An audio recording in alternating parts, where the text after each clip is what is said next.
Got a new one out here. We got a lot of movement. What's interesting about this poll, and I will talk about the inferior AP poll in a second, okay?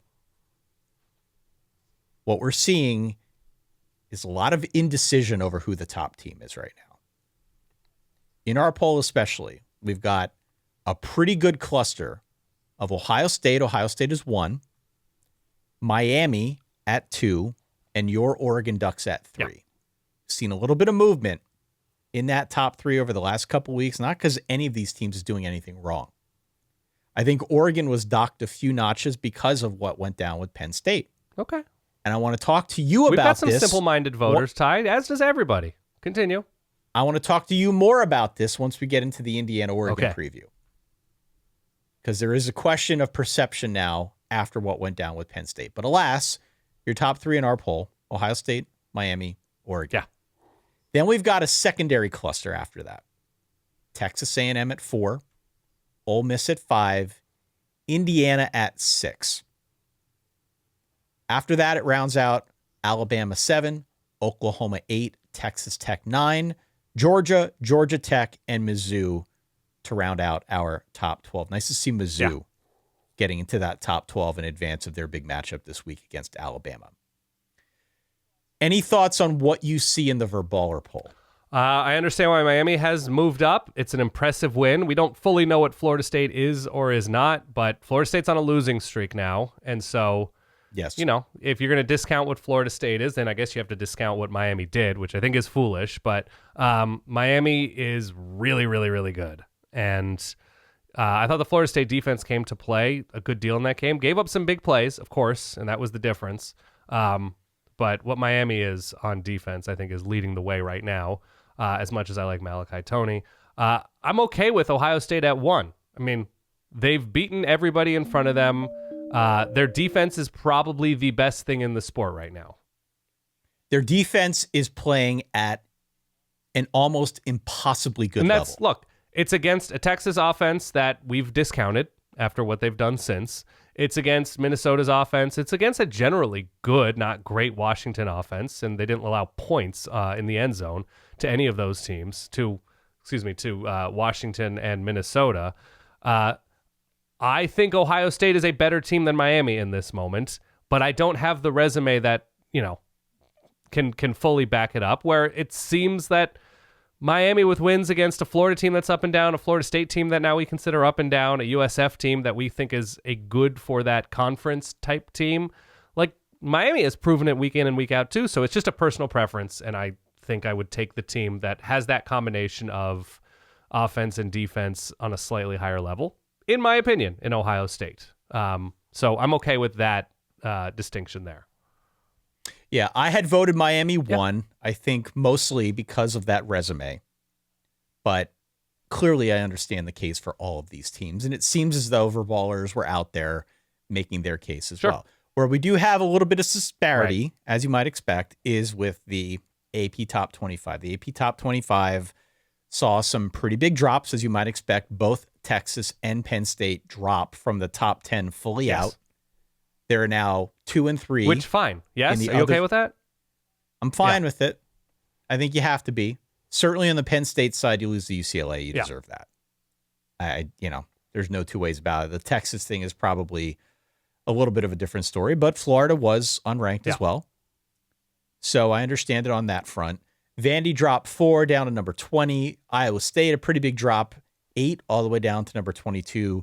Florida State drops 7 by virtue of their loss to Miami.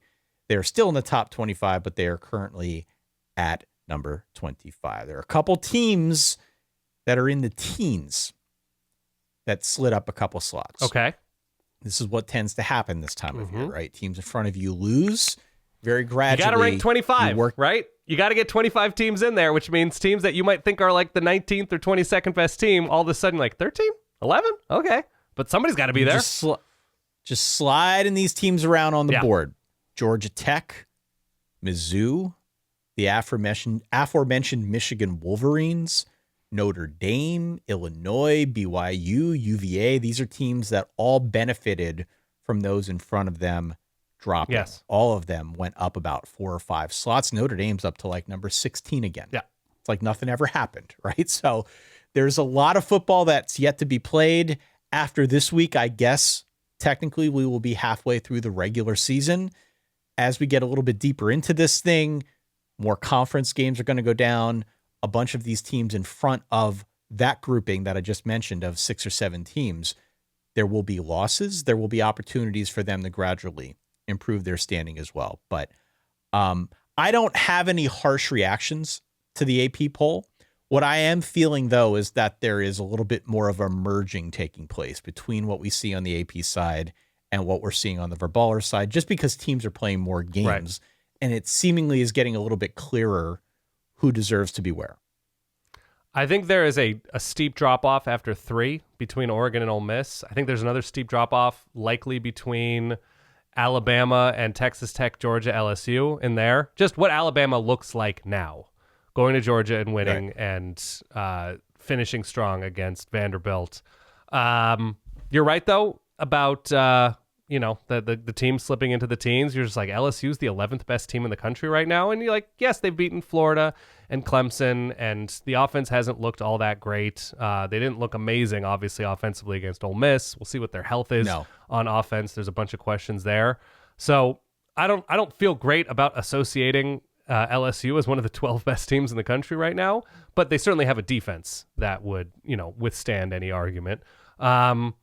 Otherwise, Illinois, I don't think would hang within 10, 14, 17 points of Notre Dame, who they're ranked right next to right now. I just have questions about Illinois' consistency on either side of the ball. And we're not handed the USC game, but that was an extremely losable game. And also you lose by 738 points to Indiana. I think you should probably fall a little bit lower than what your resume might say. Great with Virginia and Vandy where they are. I'm not positive why Iowa State is where they are and Cincinnati's not ranked. Yeah. I mean, if they're both one-loss... The Cincinnati question is interesting. If they're both one-loss teams and Cincinnati just did whatever they wanted and scored, I think, near 40 points against the Iowa State defense, I'm not sure the thinking there, especially as the Kansas State win hasn't aged especially well and they've played close against some other teams. I just, I'm not sure why we have Iowa State ranked in this moment. Great with Memphis being there. South Florida, fine. Florida State, fine. I think that's fine right around there, but I think we can watch Florida State on offense. And since we didn't read off where those teams are at. Oh, please do. Some of the teams that you're referencing here, we've got Illinois at 17 in the AP poll. We've got South Florida at 24 in the AP poll, just a notch behind Memphis, who's at 23. Iowa State, as you said, still in the top 25 at number 22. Of the teams that we see in this AP top 25, which team is the most fool's gold right now? The most fool's gold. It's a good question. There are teams on here where you're like, I haven't seen what BYU's done against a quality team. I haven't seen what Mizzou has done against a legit team. We will see this weekend, and we'll get there. We will. I don't think there's full fool's gold, but I'd love to see Florida State play well after week 1. I'd love to see that. I guess those are my teams just based on lack of opponent. So I have Illinois, BYU, Mizzou, and who else did I say? Well, I'll throw another one in there. Oh, please do. LSU. Yeah, LSU at 11. I mean, just they have a top 12 defense, but they have a better defense. I'm still not sure we fully understand how good it is or isn't, but the offense has definitely been problematic. When I say top 12, I don't mean the defense is top 12 in the country. I mean they have a defense that can boost them into a top 12 conversation. LSU is a team that jumps out to me. Yeah. I like Texas Tech.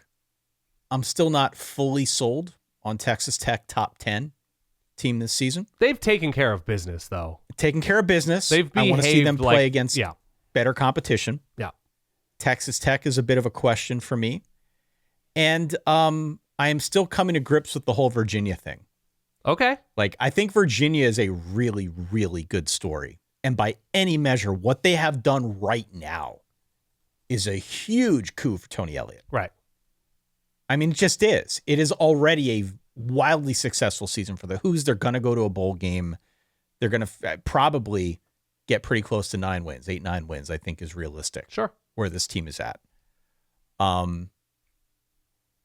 The question, though, once you get into the top 20 is, can you sustain it? Right.